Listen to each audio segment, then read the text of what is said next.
Hello, everyone. Today we are joined by Mayor Reed of Fairfax City.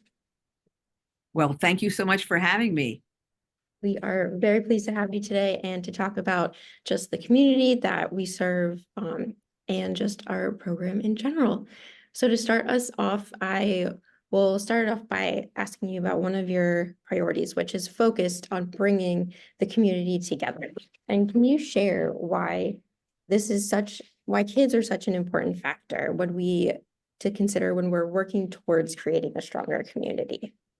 Sure. I mean, young people live in our community. They're part of our community. The services and programs and amenities that we build, like parks and recreation program and our school system, it serves students, but students also have a lot of information and feedback to give us about the things that work for them and also what their ideas are. And oftentimes, I don't think we let young people know that their ideas are just as good as anyone else's ideas. I was talking earlier today, I was at a civics debate, and I was talking about Barbara Johns. And many people don't know who Barbara Johns is, but her statue is going to go into the US Capitol as one of the statues of two that Virginia will send to the Washington, D.C. US Capitol. And Barbara Johns led a walkout of Moton High School back in the 1950s to protest the conditions of her all-Black high school. And that walkout led to Prince Edward County schools shutting down for 5 years. And there was a lawsuit over the shutting down of the public education system that was started when Barbara Johns led a walkout of her classmates. And that lawsuit became part of Brown v. Board of Education. And what a lot of people don't understand is the largest number of plaintiffs in Brown v. Board of Education were students, the largest number. So when you think to yourself, but what can one person do? One person can do a lot. What can one person do to influence a community? They can do a lot. The reason our schools became integrated, the reason that our classrooms look like they do today, is because of that Supreme Court decision and of one young girl who decided she was going to stand up for herself, her right to a good education and a decent school, and to lead her classmates. And not enough people know that story, and it matters because we're putting a statue to commemorate her heroic decision, and yet many girls and young people don't even know the story in Virginia. Yeah. And so I would say to you, one person, one decision, one courageous act can change the world. Well, I hope that not only all of our Girls on the Run participants, but just all of the young girls throughout Northern Virginia know that their voice matters, that they can make a difference, that when they find something that they're passionate about and they put their heart towards it, that they really can make a difference in the world. Yeah. It can. And I think it requires practice. And this is what I like about Girls on the Run. You create a space where people get to explore different aspects of their strengths. I was saying today at the civics debate that the more you do public speaking, the more you learn to speak with confidence, the more you learn to project your voice to the back of the room. It benefits everything you do, not just in a debate, not just in school. It impacts your life. And you have to do things to get better at doing them. And I think building confidence is about doing something that scares you a little bit every day. Because if you're not doing something that scares you a little bit every day, then you're not developing everything that you have to give. And believe me, I run city council meetings, from the dais, and I've only been doing this job for, a little over a year, and I'm learning too. I don't know everything, and there's skills I don't have, and I'm having to learn them while I'm doing them in front of a lot of people in front of a television camera. And so I can tell you, being a little bit nervous is something that never goes away, but it shouldn't stop you from trying. That's such an important part to reiterate, not only to our participants, but just to the community in general, that it's okay to try new things, even if they're scary, that it's okay to continue learning. That's how we continue to grow. And that's a really big part of just being a human. And on that, how can we help adults in our community? How can we help them tell children that they should be involved in their community? And how do we help kids grow an understanding and a passion for being a part of an inclusive community? I think young people need to be honest and asking for what they need, and they need to develop self-advocacy. I mean, the greatest thing that you can learn is to be brave enough to say what you need to somebody. Like, I need you to go slower, or I need you to be more patient, or I need you to not speak to me that way, or, I need support in doing something that I want to do for the first time, and I need your support. Most of us are terrible at asking for help. And I just heard an interview with Tracy Ellis Ross, the actress, and she was talking about shame, and shame being an acronym for should have mastered everything, should have already mastered everything. SHAME.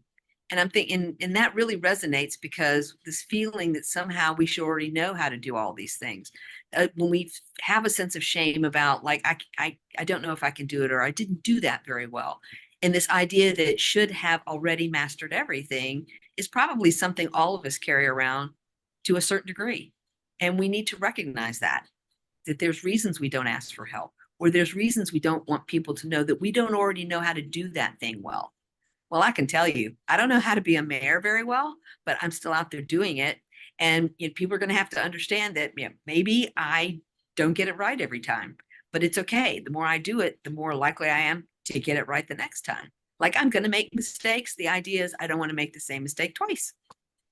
Definitely. And I think that's a big point that we try to get across to our participants. And when they're at practice, that, like you said, that's the environment that we want to create, that's a safe space to practice different things, practice speaking up for themselves, practice using different words to express how they're feeling or what they would like. And if the response isn't what they wanted, that's okay. You can try again the next practice, and you can keep trying until you get it right, and until you're confident and comfortable saying those things and telling other people how you feel and what you need out of them. I absolutely agree. And learning how to draw boundaries, which I don't particularly, I'm not very good at that, but I have a daughter who is great at that. I don't know where she got it, but it's interesting because she's in her 30s now. But when she was a child, I put them in turtlenecks. And I don't know why this was an issue, but Emily was like, "Oh my gosh, those turtlenecks were terrible in third grade. Like, nobody was wearing turtlenecks, and I had to wear turtlenecks." And I'm like, "Why didn't you just say something, Emily? Like, I wasn't wedded to you wearing turtlenecks. I just was my preference." But she didn't. But now, as a grown woman, when I will get her something, she'll go, "Oh, that is so nice, Mom. Thank you for thinking of me, but no, I don't want that." Wow. Or yeah, right. And she does it so nicely. Like, "Thank you for thinking of me, but no, I don't want that." And I'm like, "Oh, okay." Or when her sister's like, "Well, this is what we're going to do. And I've done this." And Emily will go, "Well, that's great. Thank you, Allison. But no, I'm not going to do that. I don't want to do that." And she's very nice about it. But we've gotten used to the fact that if Emily doesn't want to do something, or she doesn't want to take that thing that you presumed she wanted, she'll be very kind, and she'll say thank you, and she'll be appreciative, but she'll still say no. And, like, what a great skill. Like, I hope at some point in my life to have that skill. So, and that's another example of how we can learn from people around us, no matter what age we are.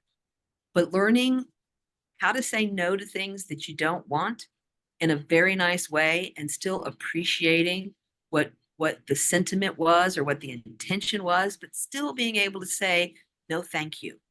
Like, I wish I had learned this many years ago. Yes, that's definitely one of the healthy habits that we try to teach our participants, is setting those boundaries, making sure that they're not stretching themselves too thin, that they have balance in their lives. Those are all really important concepts that aren't necessarily taught just in school or in life in general. And so those are some really big things that we try to drive home with them. Are there any other healthy habits that you think are important for young girls to know of? Well, I think there's this concept of fear of missing out. which is one of the reasons that we all overstretch ourselves too much, trying to do all the things. I need to be all the places and do all the things and be with all the people, because if I'm not, I might miss something. But the fact of the matter is, when you say no to things that are really not that important, when you say no to things that really aren't what you want to do, you leave yourself open to things, opportunities, unexpected things that are great. And it's really kind of hard to say no to things and fear missing out on something. But when you overschedule yourselves or you're stretched too thin, when the unexpected thing comes up, then you've taken yourself out. You're not available to do it because you've already committed yourself to something that in retrospect isn't even something you really wanted to do. You just wanted to be included. And so I think getting over this fear of missing out and understanding that leaving time for yourself just to think, leaving time for yourself to just think is really important. I have to have time to think. When I go from one thing to another thing, when my schedule is appointment after appointment, literally, when do I have time to think about any of the conversations or meetings or the people I've met? And even though it seems like you're scheduling for not doing anything, having time, quiet, and solitude to think is something. It is something important. And no one tells us that either. That if you don't give yourself time to think about, to absorb, to process, to connect the things that you're hearing and seeing and doing for the first time, then all of that goes in one ear and out the other. And we're so bombarded with information in this day and age, and that goes to technology and technologies that didn't exist when I was young and technology that didn't exist when my kids were young. But now we're bombarded with information all the time. But what does that information need? What does it mean? How meaningful is it if we don't have time to do anything with it, connect it somehow, to make it relevant in our lives?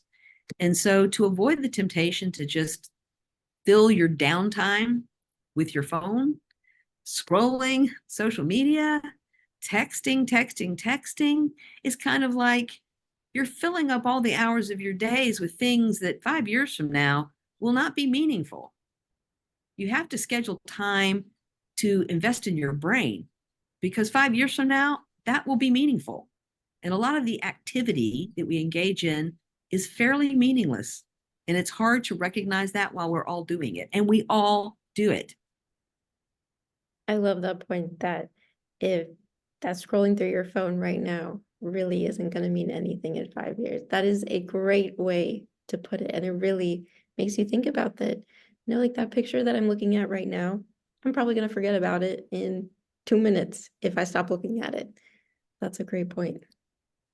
And I think, too, reading is really important. Being a lifelong, all of my children grew up being voracious readers, mainly because we just didn't watch television at our house. Now television isn't even a thing. It's people watch TikTok and reels and but being a reader, getting in the habit of reading all kinds of things is an investment. It's an investment in your brain. Of all the things that have value in this world, the one thing no one can ever take away from you is what you learn, what you know, and your education. Like, you can be rich or you can be poor. You can be up or you can be down. You can have a job or you can be unemployed. And there's a lot of things that come and go: cars, houses, clothes, friends. But when you invest in yourself, when you invest in your mind, when you invest in your skill set, no one can ever, ever, ever take that away from you. And it's a foundation upon which you can continue to build for the entirety of your life. And people need to realize it's an investment. Invest in yourself. And part of that is reading and meeting new people and doing new things and stretching yourself to do scary things that you're not sure about or you don't feel comfortable doing, because you'll never get better at doing those things unless you do them. Definitely. Those are all great points that I hope that all of our Girls on the Run participants, coaches, volunteers, everyone kind of learns through being involved with us, because that really is a point that we try to get across. Well, thank you so much for joining us on this episode today, and we will talk soon.